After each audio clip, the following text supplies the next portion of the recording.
آغا حیری نے کہا کہ جتنی مرتبہ میں زیارت پہ گیا ہوں اتنی مرتبہ امام میرے پاس آئے. چل پڑی، بس روکی، آ کے آغا کے قدموں پہ گر گیا اور ہاتھ چومے کہا کہ آپ ولی خدا ہیں. کہا نہیں، میں غلام ولی خدا ہوں. اعوذ باللہ من الشیطان الرجیم، بسم اللہ الرحمن الرحیم. ایک دفعہ پھر کل کی جو آیت تھی اس کو دہرا دیتے ہیں. مثلہم، اس کے معنی ہے ان کی مثال، حالت مثل. 3 مرتبہ قرآن حکیم میں یہ لفظ آیا ہے. کمثل کا معنی ہے جیسا کہ، یا جیسا کہ مثال ہے. یہ 41 مرتبہ قرآن حکیم میں آیا ہے. الذی، وہ ایک، یا جو، جس، 3 معنی کے اندر یہ آیا ہے. یہ 393 مرتبہ قرآن حکیم میں آیا ہے. اس کے بعد والا لفظ ہے استوقد. استوقد، اس نے جلائی یا اس نے سلقائی، آگ کو جلانا یا سلکانا. یہ 1 مرتبہ آیا ہے. نارن، آگ، اور جہنم کی آگ بھی اس سے مراد ہے. 142 مرتبہ قرآن حکیم میں آیا ہے. فلما، فلما اس کے معنی ہے پس، جب. 2 مرتبہ آیا ہے. اضاءت، اضاءت جو ہے اس نے روشن کر دیا، اس کے معنی ہے اس نے روشن کر دیا. 1 مرتبہ ہے. حولہ، حولہ اس کے ارد گرد، آس پاس. 5 مرتبہ آیا. ذہب، وہ لے گیا، اس نے ختم کر دیا. 8 مرتبہ آیا ہے. نورہم، ان کے نور کو. 4 مرتبہ قرآن حکیم میں آیا ہے. ترکہم، اس نے چھوڑ دیا ان کو، یا کیا ہے، ترک کر دیا ان کو. 1 مرتبہ آیا ہے. ظلمات، اندھیرے، تاریکیاں. ظلمات، اندھیرے یا تاریکیاں. 23 مرتبہ آیا ہے. یبصرون، کیونکہ لا پہلے گزر چکا ہے، اس کے معنی آپ لوگوں کو پتہ ہے، تو اصل میں لا یبصرون، یبصرون وہ دیکھتے ہیں. 12 مرتبہ ہے. صم، بہرے. بکمن، گونگے. عمیٌ، اندھے. صم کے معنی ہیں بہرے. یہ 9 مرتبہ آیا ہے قرآن حکیم میں. بکمن، گونگے، یہ 4 مرتبہ آیا ہے. عمیٌ، اندھے، یہ کیا ہے، 6 مرتبہ ہے. یہ جمع کے صیغے ہیں. یرجعون، اصل میں ہے لا یرجعون. یرجعون وہ نہیں لوٹیں گے یا نہیں رجوع کریں گے. یہ کیا ہے، 16 مرتبہ قرآن حکیم میں یہ لفظ آیا ہے. تو یہ سب کچھ آپ لوگوں نے یقیناً اس کو لکھ لیا ہوگا. اب پچھلی آیت کا ترجمہ کرتے ہیں. مثلہم کمثل الذی استوقد نارا، ان کی مثال ایسی ہے ان لوگوں جیسی جو کیا ہے، سلقائے یا جلائے، نارا، آگ کو. فلما، پس جب، وہ آگ جو ہے کیا ہے، اضاءت، روشن ہو جائے. ما حولہ، اور اس کے ارد گرد کو روشن کر دے. ذہب اللہ بنورہم، اللہ تعالیٰ ان کے نور کو لے لے یا کیا ہے، ختم کر دے. وترکہم فی ظلمات، اور ان کو چھوڑ دے تاریکیوں میں اور اندھیروں میں. لا یبصرون، کہ وہ دیکھ نہ سکتے ہوں. لا یبصرون. صم، وہ کیا ہیں، بہرے ہیں. بکم، وہ کیا ہیں، بہرے اور وہ گونگے ہیں.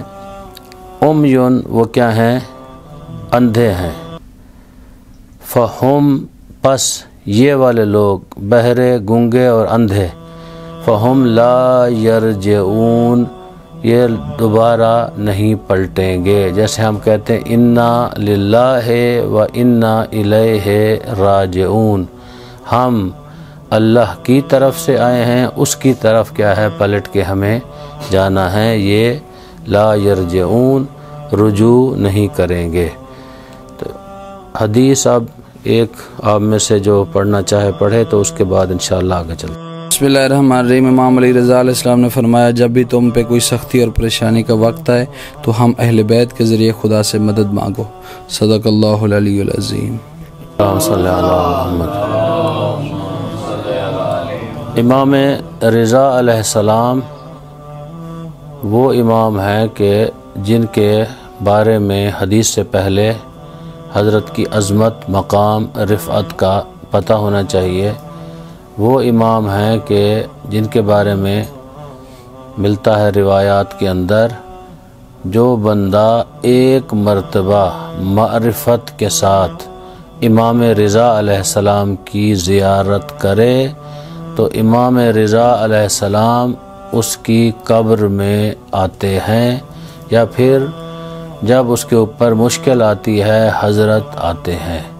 اس کو خواب میں دیکھا کسی نے جو کہ مؤسس ہیں حوزہ علمیہ قم کے آغا حائری رحمۃ اللہ علیہ۔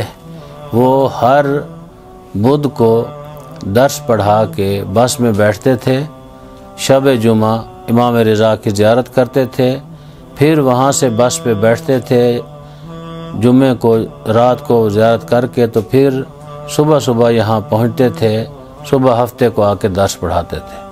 جب وہ دنیا سے چلے گئے تو ان کے بعض رفقا یا شاگردوں نے ان کو خواب میں دیکھا، تو پوچھا کہ آغا آپ جو کہتے تھے امام آئیں گے، تو کیا کوئی آپ کے ساتھ اس طرح کا کوئی کام ہوا؟ آغا حائری نے کہا کہ جتنی مرتبہ میں زیارت پہ گیا ہوں اتنی مرتبہ امام میرے پاس آئے۔ یعنی امام رضا علیہ السلام کا مقام رفعت یہ ہے۔ تو وہ امام کہتے ہیں کہ اصل میں حدیث جو عزیزم شکیل نے پڑھی، اس کا مقصد یہ ہے کہ امام علیہ السلام آپ کو اللہ کی طرف متوجہ کر رہے ہیں۔ ہم اللہ سے دور ہیں، غافل ہیں، ہم اللہ کی طرف رجوع کم کرتے ہیں، ہم نماز ہو اس طرح کے اعمال غفلت کرتے ہیں، کم ہم آتے ہیں ایسے کاموں میں، جبکہ اللہ چاہتا ہے کہ آپ ہر وقت میرے سامنے ہوں۔ اس لیے آپ دیکھتے ہیں کہ مختلف ممالک ہیں، ہر ملک کا ایک اپنا وقت ہے، تو اللہ تعالیٰ نے ایسا ایک نظام رکھا ہے کہ کہیں کوئی ایسا لمحہ نہیں ہے جب اللہ کو سجدہ نہ کیا جا رہا۔ یہاں اگر دن ہے تو کہیں صبح ہو رہی ہے، کہیں صبح ہو رہی ہے تو کہیں رات ہو رہی ہے، کہیں رات ہو رہی ہے تو کہیں کیا دوپہر ہو رہی ہے۔ تو یہ پانچوں نمازیں پوری دنیا میں ہر وقت پڑھی جا رہی ہیں، ہر لمحے میں۔ جو لوگ نوافل پڑھتے ہیں وہ تو پھر بہت سارا لمبا کام کرتے ہیں۔ تو اللہ تعالیٰ چاہتا ہے کہ میرا شکر جو ہے ہر جگہ پہ، ہر مقام پہ بجا لایا جائے۔ تو لہٰذا امام علیہ السلام کی اس حدیث سے یہ ملتا ہے کہ ہمیں اپنے آپ کو اپنے اوپر توحید کا رنگ چڑھا لینا چاہیے، ہمیں توحید پرست ہونا چاہیے، ہمیں لوگوں کی پرستش نہیں کرنی چاہیے۔ ہم لوگ پرست ہیں، ہم شخصیت پرست ہیں، کسی بندے کو مان لیتے ہیں، اس کے پیچھے چل پڑتے ہیں۔ کسی بندے کو نہیں، اللہ کو مانو، اللہ کے پیچھے چلو، اللہ کے ساتھ کیا ہے آپ بالکل قریب ہو جاؤ۔ جب اللہ کے قریب ہوں گے تو اللہ تعالیٰ کیا ہے آپ لوگوں کو وہ نعمات دے گا، اس کا آپ تصور نہیں کر سکتے۔ آج ہی میں اپنی کلاس میں کہہ رہا تھا کہ جب انسان اللہ والا ہو جائے، آیت اللہ خونساری ایک مجتہد تھے، دنیا سے چلے گئے، سید احمد خونساری، جن کی قبر مبارک حضرت معصومہ سلام اللہ علیہا کے حرم مبارک کے اندر موجود ہے۔ ان کے بارے میں امام خمینی رحمۃ اللہ علیہ کہتے تھے کہ اگر خونساری کے ماں باپ کا پتہ نہ ہوتا تو میں خونساری کو معصوم سمجھتا، عصمت پہ فائز سمجھتا۔ کیوں؟ کہا کہ خونساری سے میں نے کبھی مکروہ کام بھی انجام پاتے ہوئے نہیں دیکھا۔ خونساری نہ تو معصوم تھے، نوکر تھے، غلام تھے، نہ وہ کوئی ایسی شخصیت تھے جن کا ڈائریکٹ خانوادہ عصمت و طہارت سے تعلق ہو، کئی نسلوں کے بعد وہ سید تھے، ان کے ساتھ تعلق تھا، لیکن جب اللہ کے ساتھ آپ کا تعلق بڑھ جائے، اتنا قریب ہو جائے، تو پھر اللہ کیا ہے آپ کے قریب ہو جاتا ہے، پھر آپ اللہ سے چیزیں منوا سکتے ہیں۔ یہ نہیں ہے کہ آپ کہیں، جس طرح ہم ائمہ معصومین علیہ السلام کے بارے میں آپ سنتے بھی ہیں، پڑھتے بھی ہیں، کہ کبھی کبھی لوگ اس کو دوسری طرف لے کے جاتے ہیں۔ اس کا مقصد قطعاً یہ نہیں ہے کہ ائمہ نے کبھی کہا کہ ہم کرتے ہیں، لیکن اللہ سے منواتے ہیں۔ ان کا تعلق اتنا گہرا ہے اللہ سے، وہ جب چاہیں جس وقت چاہیں۔ سید الشہداء کا بچپنا ہے امام حسین علیہ السلام کا، جو چاہتے ہیں اللہ سے کیا ہے منوا لیتے ہیں، کیونکہ وہ اس مقام پہ فائز ہیں، یعنی فنا فی اللہ ہیں۔ امیر المومنین کا جملہ ہے کہ علی کا سر کے بال سے لے کر پاؤں کے ناخن تک کوئی ایسی چیز نہیں ہے جو اللہ کے لیے نہ ہو، سب علی کا پورا وجود جسم کیا ہے اللہ کے لیے۔ تو آئے خونساری جا رہے ہیں، خونسار اپنے شہر میں، تو بس میں بیٹھے۔ اس زمانے میں یہ آج کل کی جو عمارت ہے وہ تو تھی نہیں، تو مراجع اکثر جو ہیں وہ سادگی سے زندگی گزارتے ہیں۔ تو بس میں جا رہے ہیں، نماز کا وقت ہو گیا، بس والے کو کہتے ہیں بس روکو۔ جیسے یہاں ہمارے وطن عزیز میں بھی بس میں اگر دو نمازی بیٹھے ہوں تو رکوانا چاہیں، پورے لوگ خلاف ہو جاتے ہیں، ہمارا وقت ضائع ہو رہا ہے، ہم نے وقت پہ پہنچنا ہے، یہ کیا مصیبت پڑ گئی ہے، نعوذ باللہ من ذالک۔ نماز جو پڑھ رہا ہے اس کو مصیبت سے کیا ہے اور تصور کیا جاتا ہے اس کو، اور اس کو اس طرح یاد کیا جاتا ہے۔ تو وہاں بھی ڈرائیور نے کہا کہ کیا ایک مولوی بیٹھ گیا، مصیبت ہمارے لیے، ہم نے وقت پہ پہنچنا ہے۔ تو اب یہ جملہ انہوں نے کہنا تھا تو بس خراب ہو گئی سڑک پہ۔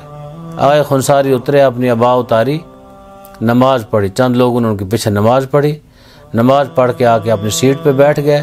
ڈرائیور کو کہا کہ بس کو چلاؤ، بس ٹھیک کر رہا تھا، وہ غصے ہو گیا زیادہ، ایک تو آپ نحوست ہیں، بس خراب کر دی، آپ کہتے ہیں چلاؤ۔ آغا نے کہا میں تمہیں کہہ رہا ہوں چلاؤ بس کو۔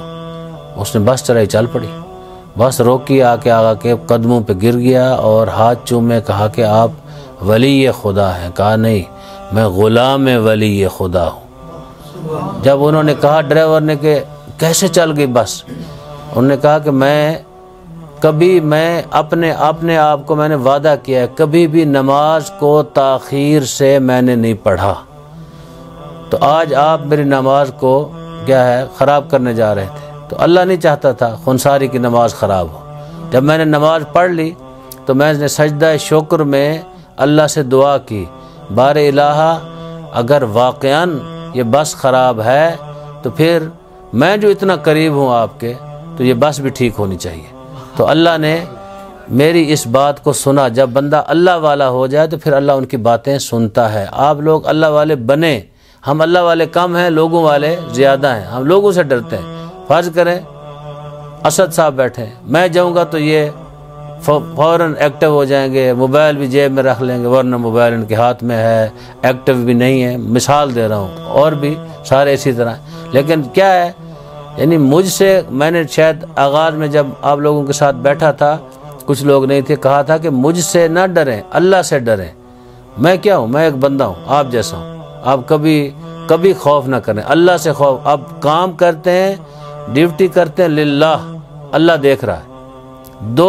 اللہ تو دیکھتا ہی ہے، دوسری شخصیت بھی، اللہ کا نمائندہ بھی بیٹھا ہے، امام زمانہ عجل اللہ فرجہ شریف۔ ہم کہتے ہیں نا وہ حاضر ناظر ہیں۔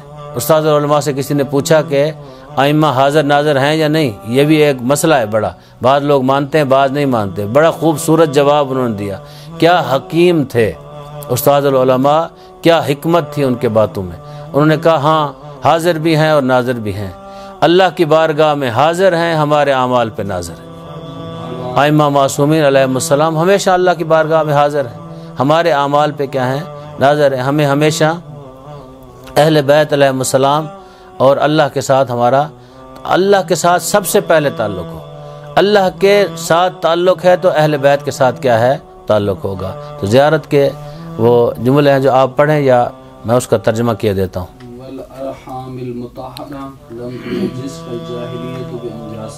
والارحام المطہرہ، یعنی کون، میں گواہی دیتا ہوں ان کی جو کیا ہے پاک صلبوں میں، اور پاک اور پاکیزہ، طاہر اور پاکیزہ رحموں کے اندر رہنے والے، اور ان کو کسی بھی نجاست جو جاہلیت کی نجاسات ہیں کسی بھی ایک نجاست نے نہیں چھوا اور نزدیک تک بھی نہیں آئی۔ نجاست کیا ہے؟ جاہلیت بھی، جہل بھی نجاست ہے۔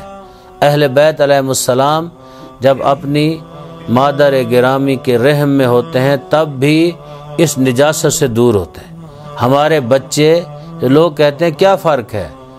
اہل بیت علیہ السلام بھی دنیا میں تشریف لاتے ہیں۔ بعض لوگ کیونکہ اس کو عیب سمجھتے ہیں کہ اہل بیت جی وہ نازل ہوتے ہیں، وہ ماں کے شکم میں نہیں ہوتے، بے وقوف، نازل ہوتے ہیں ماں کے شکم میں نہیں ہوتے، تو پھر جب ماں سے تعلق ہی نہیں ہے، باپ سے تعلق ہی نہیں ہے، پھر اس کی ماں کہاں رہے گی، باپ کہاں رہے گا؟ میں اکثر کہا کرتا ہوں پھر ہمیں کیا ضرورت ہے کہ حضرت ابو طالب کے ایمان کا دفاع کریں کہ جب وہ باپ ہی نہیں ہے، معاذ اللہ مولا علی کے وہ نازل ہوئے تھے، بی بی فاطمہ بنت اسد کعبے سے لے کے آئی تھی، پھر ہمیں کیا ضرورت ہے ان کے ایمان کے دفاع کرنے کی؟ ان کا جب تعلق ہی نہیں ہے۔ تعلق ہے، وہ باپ ہیں، وہ ماں ہے، لیکن فرق یہ ہے ہماری مائیں اور ہمارے باپ جو ہیں ہر وقت کسی نہ کسی نجاست کے اندر رہتے ہیں۔ یہ ایسی پاک و پاکیزہ مائیں ہیں، اللہ نے ان کو ایسا کمال عطا کیا ہے کہ امام حسن مجتبیٰ دنیا میں تشریف لاتے ہیں، جناب زہرا سلام اللہ علیہا ماہ رمضان ہے، روزہ بھی رکھتی ہیں، نماز بھی پڑھتی ہیں۔ جناب سیدہ نماز بھی پڑھتی ہیں، روزہ بھی رکھتی ہیں۔ اگر کسی نجاست کے اندر ہوں تو پھر نماز پڑھ سکتی ہیں نہیں، روزہ رکھ سکتی ہیں نہیں۔ تو لہٰذا یہ وہ ہستیاں ہیں جب دنیا میں آتے ہیں پاکیزہ آتے ہیں۔ جب امام حسن مجتبیٰ دنیا میں آئے تو ام ایمن نے کہا کہ ہم ذرا اس کو غسل دیں، پیغمبر نے اٹھا لیا، کہا کہ لاؤ میرے حسن کو میرے پاس لے آؤ، ایک کپڑے میں لپیٹ کے لے آئے، پیغمبر نے ان کو بوسے دیے امام حسن مجتبیٰ کو۔ یہ جب آتے ہیں دنیا میں عام بچہ آتا ہے روتا ہوا آتا ہے، یہ جب آتے ہیں پروردگار کا ذکر کرتے ہوئے دنیا میں آتے ہیں، اپنے دونوں ہاتھ، ماتھا، گھٹنے اور دونوں ناخن جو بڑے ناخن ہیں، بڑے انگوٹھے ہیں، ان کو زمین پہ ٹیک کے اللہ کی بارگاہ میں سجدہ ریز ہو جاتے ہیں، سجدہ کرتے ہیں۔ تو یہ نمائندگان الہی ہیں، جب یہ آتے ہیں ان کا دنیا میں آنا، یہ بھی استاد علماء کا جملہ ہے رحمۃ اللہ علیہ، وہ فرمایا کرتے تھے ان کا دنیا میں آنا عجیب، رہنا عجیب، اٹھ کے چلا جانا بھی عجیب ہے۔ ان کی معرفت کما حق ہو ہم جیسے لوگ نہیں کر سکتے۔ اگر ان کی معرفت تھی تو پیغمبر گرامی اسلام اور امیر المؤمنین علی ابن ابی طالب، یہ پاک رحموں میں پرورش پانے والے، کبھی بھی جاہلیت کی نجاست نے ان کو نہیں چھوا۔ جاہل بھی کیا ہے؟ نجاست ہے۔ جو کسی کے پاس پڑھتے ہیں وہ جاہل ہوتے ہیں، جو پڑھ کے آتے ہیں الہی درس گاہ سے وہ عالم ہوتے ہیں۔ ایت اللہ فاضل لنکرانی کی خدمت میں ہم تھے تو وہاں میں نے پوچھا، کہا کہ آغا مختصر دلیل مذہب تشیع کی حقانیت پہ اگر ہم دیں تو کون سی ہے؟ کہا مختصر دلیل یہ ہے، باقی جتنے مذاہب ہیں ان کے امام کسی نہ کسی سے پڑھ کے آئے ہیں، ہمارے امام کسی سے پڑھ کے نہیں ہیں، وہ الہی نمائندے ہیں، وہاں سے پڑھ کے آئے ہیں۔ کوئی بندہ یہ ثابت نہیں کر سکتا علی ابن ابی طالب سے لے کر مہدی آخر زمان تک کسی کے پاس پڑھے ان کے، یعنی کوئی دنیاوی استاد کوئی نہیں دکھا سکتا۔ ہاں یہ کہہ سکتے ہیں پیغمبر سے علم منتقل ہوا۔ انتقال علم اور چیز ہوتی ہے، تعلیم علم اور چیز ہوتی ہے۔ تو دنیا میں ان کے اگر کسی سے کچھ سیکھا بھی ہے تو ایک معصوم سے سیکھا ہے، غیر معصوم کے سامنے جا کر انہوں نے یہ کام نہیں کیا کسی کی شاگردی اختیار کریں۔ بارے اللہ تجھے واسطہ ہے اپنی عزت و عظمت کا، اپنی جلالت کا، ہماری اس مختصر جو ہم اکٹھے جمع ہوتے ہیں، بات کرتے ہیں اور آپس میں گفتگو کرتے ہیں، احادیث ہمارے عزیزان سناتے ہیں، زیارت ہم پڑھتے ہیں، قرآن حکیم کی تلاوت کرتے ہیں، میرا اللہ اس کا ثواب قصیر عطا فرما۔ میرا مالک جو یہاں تشریف فرما ہے، ہمارے بھائی برادران موجود ہیں، یہ اخلاص کے ساتھ مخلص ہو کے یہاں کام کر رہے ہیں، میرا اللہ ان کے اخلاص کو قبول فرما، ان کے اخلاص کو عبادت میں شمار فرما۔ میرا اللہ تجھے واسطہ ہے اپنی عزت و عظمت کا، اپنی جلالت کا، ہم سب کے مرحومین مرحومات کو جوار رحمت میں جگہ عطا فرما۔ خصوصاً سید علی ذوالقرنین، ان کے بھائی دنیا سے چلے گئے، ان کی بیٹی، اسی طرح ہمارے زیدی صاحب، ان کے مرحومین مرحومات، صدیقی برادران کے مرحومین مرحومات، نور بھائی کے مرحومین مرحومات، اسی طرح شیخ عامر حسن صاحب کے مرحومین مرحومات، اور ایک مومن، ان کے مرحومین مرحومات کو میرا اللہ جوار رحمت میں جگہ عطا فرما۔ ان کی قبور کو اہل بیت کے انوار سے منور فرما۔ میرا اللہ تجھے واسطہ ہے اپنی عزت، عظمت، جلالت، مقام والا کا، ہم سب کے والدین جو یہاں موجود ہیں، جن کے والدین زندہ ہیں، ان کا سایہ ان کے سروں پر قائم و دائم فرما۔ جن کے والدین دنیا سے چلے گئے انہیں جوار رحمت میں جگہ عطا فرما۔ میرا اللہ تجھے واسطہ ہے اپنی عزت و عظمت کا، ہمارے بارے میں آقا امام زمانہ کا ظہور جلد فرما۔ امام کو ہم سے خوش اور راضی فرما۔ ہم سب کو قرآن حکیم پڑھنے، سمجھنے، اس پہ عمل کرنے کی توفیق عطا فرما۔ محشر کے دن قرآن حکیم رسالت مآب کو ہمارے لیے شفیع قرار دے۔ آخر میں بلند ہو گیا کہ یہ ہماری ذمہ آپ لوگوں سے التماس ہے، جن لوگوں کا میں نے تذکرہ کیا، ان کے مرحومین مرحومات کے لیے، اپنے مرحومین مرحومات، علماء جو جامعۃ المنصر میں جنہوں نے خدمات انجام دی، ٹرسٹیز حضرات، قبلہ قاضی صاحب، محسن ملت علامہ اختر عباس رحمۃ اللہ علیہ، اور بھی ہمارے اساتذہ جو ہم میں نہیں رہے، سب کے لیے، اور وہ مومنین مومنات جن کا ہم ہر روز تذکرہ کرتے ہیں، ان کے مرحومین مرحومات، بالاخص سید علی ذوالقرنین کے بھائی ابھی تازہ دنیا سے چلے گئے ہیں۔ سورہ فاتحہ 3 دفعہ سورہ اخلاص۔ بسم اللہ الرحمن الرحیم، الحمدللہ رب العالمین، الرحمن الرحیم، مالک یوم الدین، ایاک نعبد و ایاک نستعین۔